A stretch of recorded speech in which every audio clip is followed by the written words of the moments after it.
있었다. 에가미 나미오가 본 김해 대성동 고분. 에가미는 야마구치현 출신으로 일본의 기마민족설을 발표한 것으로 유명하다.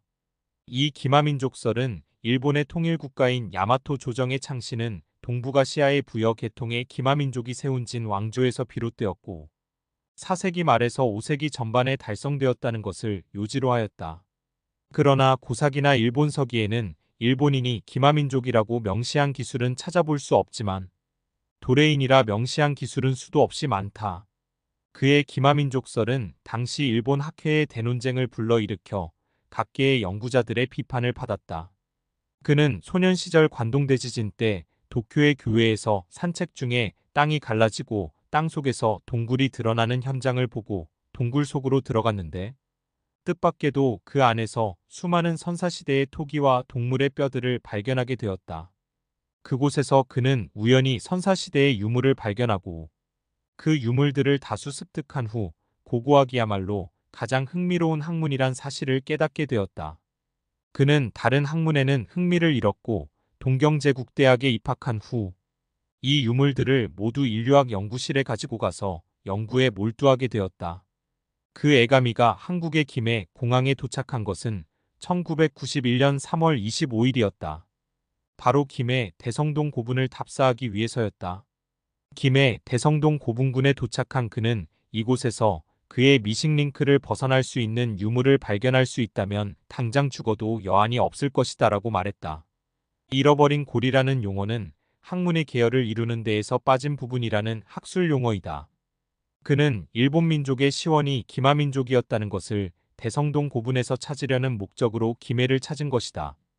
대성동 고분군은 1980년대 말 김해 지역에서 발견된 가야 최고의 유적이다. 여기서 1990년 6월부터 8월까지 51일간 1차 조사를 한 결과 2개의 목광묘가 발견된 것인데 시험적인 발굴 조사만으로도 이 유적이 가야의 비밀을 밝힐 수 있고 가야의 역사를 복원할 수 있는 가장 소중한 유산임이 확인되었다. 그리고 1991년 제2차 발굴 조사에서는 단 2기의 목광묘만을 발굴한 1차 조사 때와는 달리 목광묘 19기, 목광묘 8기 등 총 37기의 무덤을 조사하는 대규모의 발굴이었다.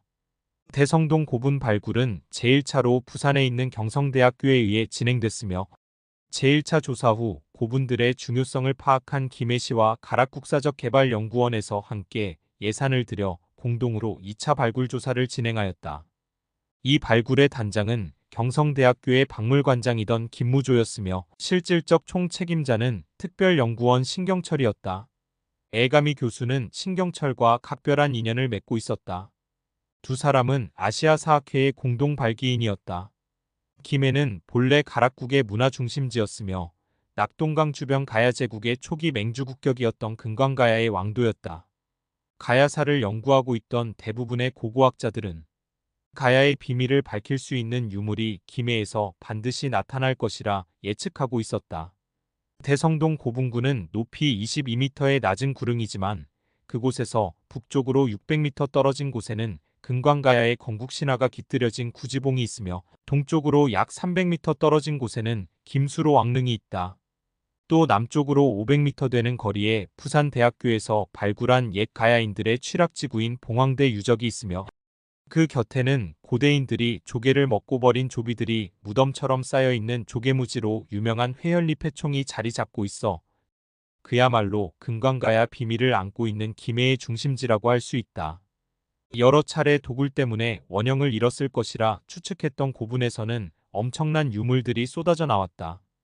대성동 고분군에서 발견된 목광묘, 즉 덧널 무덤들은 대개 3세기 후반부터 5세기 전반에 나타나는 묘제인데 묻는 형식이 먼저 땅을 깊게 파서 묘광을 만들고 그 주위를 나무판자를 세워 외곽을 만들고 그 안에 시신과 부작물을 넣은 후 뚜껑을 덮어 덮개를 하고 흙을 덮은 묘제이다.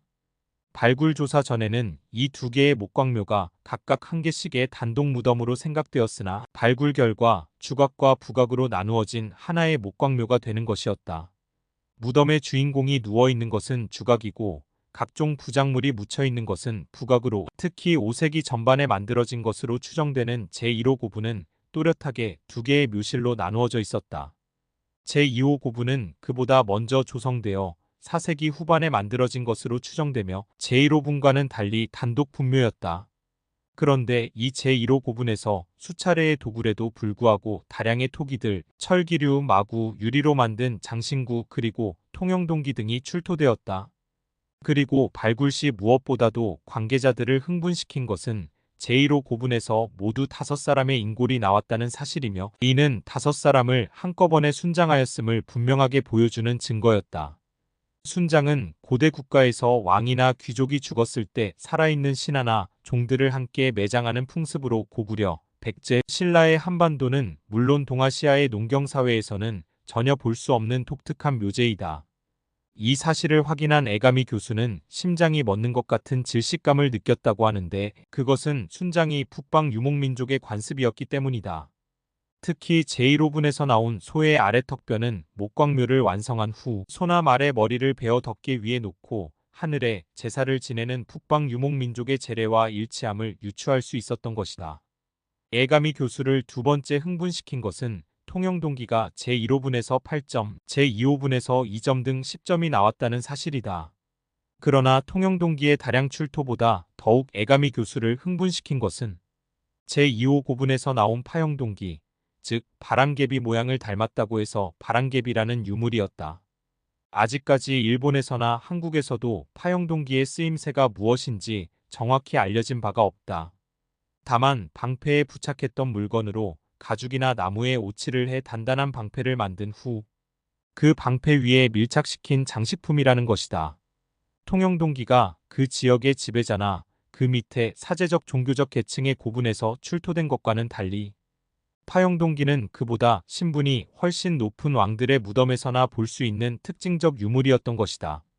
이보다 에가미 교수에게는 또 다른 반가운 낭보가 속속 들어오고 있었다. 그것은 1호와 2호 고분에서 철도자를 비롯하여 철창, 철정, 덩이쇠, 철촉 등 수많은 철기류가 출토되었는데 이러한 철기류와 함께 말 제갈과 말을 탈 때 발을 딛는 등자, 말 위에 씌우는 갑오신 마주, 말한장과 같은 마구들이 쏟아져 나왔던 것이다. 그것은 가야가 예로부터 철의 왕국으로 유명했다는 역사적 사실을 증명해 준 것이었다. 이로써 북방과 일본을 연결하는 스태핑 스톤, 즉 디딤돌을 애타게 찾고 있었던 에가미에게는 가야야말로 자신의 학설을 뒷받침해 줄 수 있는 한 줄기 햇살과 같은 존재였던 것이다. 이렇듯 북동아시아와 김해, 그리고 일본의 삼각지대를 잇는 국제적인 역사관은 에가미 교수만이 가지고 있는 강한 개성 때문이었다. 에가미 교수의 이론을 반박하는 학자도 있었는데 대표적인 인물이 당국대 이익은 교수이다.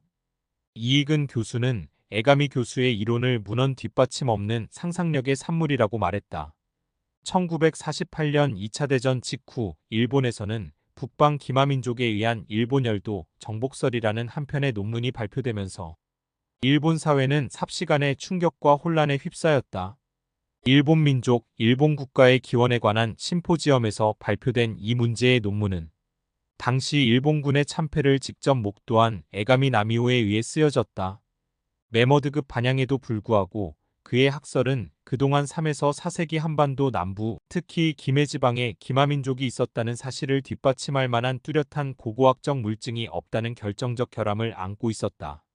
그러나 1990년부터 국내 경성 대박물관팀이 4차례에 걸쳐 실시한 대성동 고분군의 발굴 조사 결과가 나오자 기마민족설을 둘러싼 한일 역사학계의 논쟁은 새로운 국면으로 접어들었다.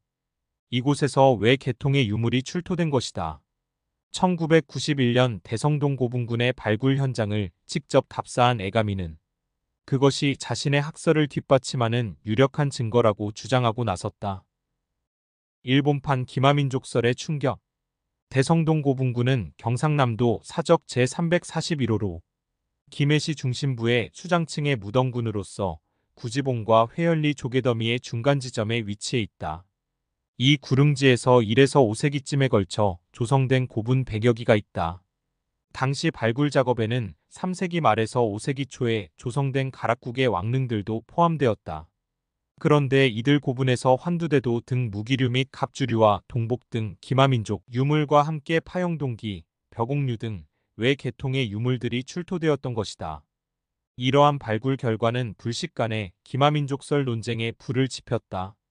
에가미는 그동안 자신의 가설에서 약점으로 지목되었던 것이 김해 지역을 중심으로 한 남한 지역에서의 기마민족의 고고학 자료의 물증 부족이었는데 대성동 고분군의 발굴로 인해 자신의 학설이 완벽히 입증되었다고 주장하고 나섰다. 에가미는 자신의 가설에 빠져있던 최후의 미식 링크가 완전히 메워졌다고 흥분했다. 이 발굴 성과로 몽고에서 시작돼 만주 한반도를 거쳐 일본 열도까지 뻗어나간 기마문화의 고리가 마침내 연결되었다는 것이었다. 오늘날까지 일본인들에게 천황은 하늘에서 내려온 신이자 최대의 수수께끼였다. 그러면서도 그들에게 천황의 실체를 과학적으로 파악하고자 하는 어떤 노력도 없었다. 그들은 천황의 실체에 과학적으로 접근하는 것 자체를 불경스러운 일로 보고 있기 때문이다. 일본인들은 천손이 하늘에서 일본 열도에 내려와 나라를 세우고 천황이 되었고 그 혈통이 만세일계로 전해져 오늘의 천황으로 연결된다는 황국사관을 무조건적으로 신봉해왔다.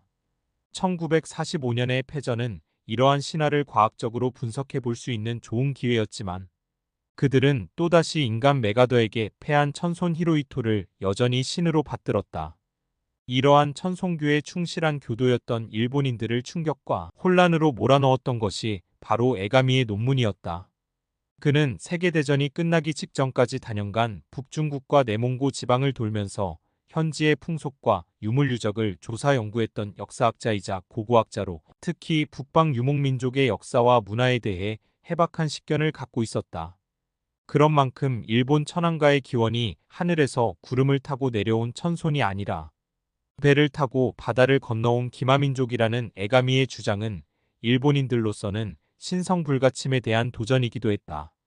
패전 이전의 일본에서는 천손족의 유래를 과학적으로 분석하는 것은 거의 금기시되었던 만큼 이 학설은 곧바로 커다란 반향을 불러왔다.